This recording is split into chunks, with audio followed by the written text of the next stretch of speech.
Hello, welcome to Skull RPG Podcast. My name's Dwight Skull, My name's Jacob Skull. and today we're going to teach you how to tell Tell your your story. So, Dwight, there is one movie that has this problem, and I'm going to explain it real quick, and then this is the thing that we're going to talk about. I think it's episode 2 of Star Wars, where you have all the council meetings, and it's just no action, and it's Oh, just God. everybody's boring. So, this is why you need to start to the close to the action as possible. Yeah. So, what's if you're watching Lord of the Rings, what part do you skip? The starting of the Fellowship, because it's just everybody talking to each other. Right. So you might hang around for the fireworks and stuff, but you might hang around through them getting chased. But Something you watch once and then never again. and you're definitely not maybe watching the Council of Elrond and their little bickering every time over and over and over again. And I'll be honest, if you start reading the books, you'll skip the second part of the second book because it's just Frodo and them climbing a mountain after a certain point. And you won't skip it entirely. You'll get it through Faramir and then you'll be like, and I'm done. And so here's the thing. When you're playing a game, you could play out every single bit as possible if you want. Totally can. Or you can end on somewhat of a cliffhanger in your last game and then ask yourself, do I need to pick up right there or can I just pick up somewhere else? And you think about it, movies and TV do this all the time. So last episode, somebody was caught by whoever and somebody menacing's coming to look at him. And then the next episode starts and it's a little jarring because the next thing you know, it's like 2 months later and they're at home and they seem to be okay. And you're like, how the heck did you get out of that? And then one of their friends will come in and they'll be like, oh, it's good to see you. I didn't think you'd make it. And you're like, yeah. And then they have a quick little montage really quick of exactly what happened to get them out. Now, you could do that if you want. Some players would be very angry about that because you didn't let them play it out. That's fine. But here's the deal. So sometime in that story, we didn't have to care about the last 2 months of the game or the story, right? Somewhere in that story, all of a sudden we got to a point where something cool was going to happen. And then the next thing 2 months have gone by because nothing has happened in those 2 months. And we do this already. You do this already when you say, oh, you need to go travel 3 weeks away from the blah, blah, blah. And you may roll a couple of dice and you see, oh, I didn't see any sixes come up. And then you go, yeah, you got there just fine. No real encounters to talk about. So you just glossed over 3 weeks of material. Now, what if I had you start in a different way?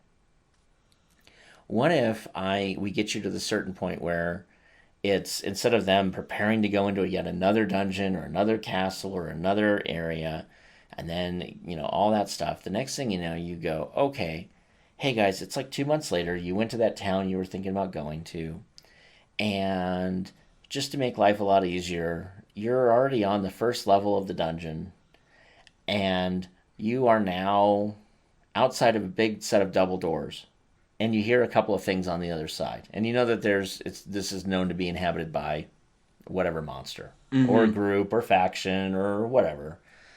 There are evil clerics that worship this god on the other side of these doors. What do? Well, now you've given your players enough time to say, oh, well, if I haven't casted my mage armor, I'm casting my mage armor. If I haven't casted this buff spell, I'm casting this buff spell. And they can all do their preparatory stuff. But now what we haven't done is we haven't played the long slog through the town, up the hill, checking for traps for the whole empty first corridor of this entire manse. Killing every minor little goblin scout party along the way. And maybe they didn't find anybody, right? I mean, maybe you just I don't care. I mean, it could matter if you're really doing... It depends on how you do experience, right? So some game masters make their lives a lot easier and say, look, every third game session, you're going to get a level. And it's a little harder if you have a magic user that wants to craft items because there's experience that goes into that. Some DMs will just be like, look, just... if you're doing something crazy, let me know, and then we'll have to have a conversation. But others, it's like, look, I'm just going to have this 3 rule. Like, as soon as we finish 3 little quests, you're all going to level because that makes my life easier. As opposed to figuring out, let's see, they killed 6 goblins, 2 trolls, 4 guys. Let's see, the experience on that is 3,426 divided by 4. It's just too much math. Or even worse, if you go to like a old D&D where, oh, the fighter killed it, so the fighter gets all the XP. Oh, yeah, that's a dumb way to go. Yeah, and so then what happens is what you want to do is you want to start as close, just like a TV show does, as close to the action as possible. So one of the things that Star Wars 2 could have done is instead of having, I don't know what they were hoping for, some big reveal that Jar Jar was evil, because they keep trying to hint at Jar Jar as something other than he is. There's some really good theories. I totally believe them, but supposedly in the original script. But it doesn't matter. They keep trying to like hint that Jar Jar is something else. But the thing is, they take 20 minutes of let's have people arguing about it in this republic. No one cares about the republic. I'm sorry. No one cares about the republic, because when you get introduced to Star Wars, you're introduced to Star Wars as the Empire. This evil empire that has to get taken out by this nerf herder on this tiny little desert planet, and you find out who's magical. Sweet. Now we go back to tell you the huge story, and it's like, oh, this crazy little Jamaican fish thing was responsible basically for swaying everything over and allowing the emperor to take charge. Great. You could just reveal that in a literal comment of two people walking out of the room, congratulating Jar Jar on giving the emperor, not really the emperor yet, but Palpatine, the court, the martial powers to do whatever. And now you have the idea of, okay, cool, we just now have an empire. All of those council scenes could have been summed up in a dialogue line or two for paragraphs. Every major point that they needed. Maybe 2 paragraphs. Yeah. I mean, as opposed to playing through it. Unless that's what your deal is. Unless you're playing the political game where, like, look, your people aren't playing Jedis in this Star Wars story. Yeah. They're playing the Gungan representation for God knows what reason. We have to have the concept of Star Wars is not a political. Game of Thrones is designed to be more political. And the advantage of Game of Thrones is you could play that and make it interesting. Yes, and Game of Thrones also intersplices with action. And Lots there's of actual political entourage compared to just the council talking about whether they're going to let the Jedi in or not. Yes. Yay. I'm rolling to pound on the table. Oh my God, kill me, please.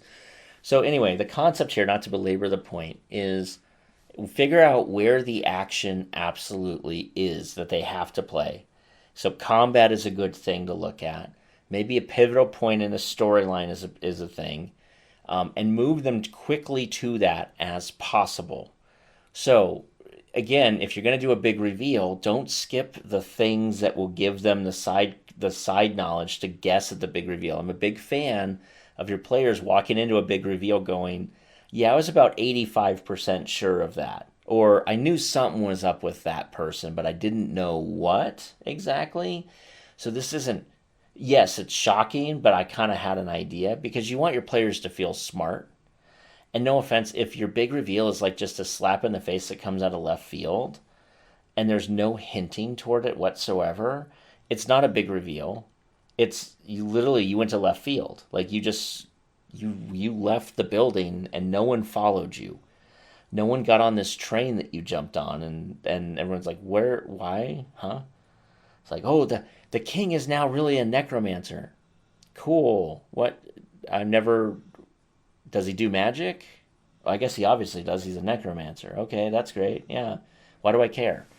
But on the other hand, you could just make sure that whatever you're skipping over, you don't need it to then do something later on in the game. And if you do need it, do exactly what we just talked about. Have a couple of lines or an item or something found that's a little weird, and maybe just show the reaction. Everyone make a perception roll. Oh, you notice the king looks a little worried about the conversation or the item you just talked about. And if they press it, the king says it's nothing. Don't worry about it. I know what you're talking about. So that looks a little weird. And you do that 3 or 4 times, and then you reveal, oh, the king's a necromancer. And you're like, oh, well, that explains why he's all freaking out about this weird necromantic stuff. That just happens to be his we're finding throughout the kingdom. Okay, got it. But otherwise, don't play them walking through the castle to go talk to the king. Don't play through the entire 18-minute-long dialogue or council meeting, especially if they have nothing to do. If they're not in the council meeting and you're just literally talking for 17 different characters, skip it. Mm-hmm. Literally just skip it. Just You could literally skip all of that. I know it sounds exciting to you, but it's not. And if your players aren't doing something like looking at their sheet and rolling dice or asking questions or trying to Or play at all, it's thinking worthless. about how to use their skills. They need to be involved. Yeah. So otherwise, what you do is you just cut it short, right? Where it's like, oh, well, we got to take this into a council meeting. Cool. We'll let you know what the results are. And then you look at them and go, hey, what do you guys want to do for the next couple of hours? I.e., go sell a bunch of stuff. So now they're involved. Hey, after you guys are all done at the tavern, one of the king's messengers comes and lets you know what the results were of this boring council meeting you decided to skip out on so you could sell a bunch of goods, which takes forever anyway.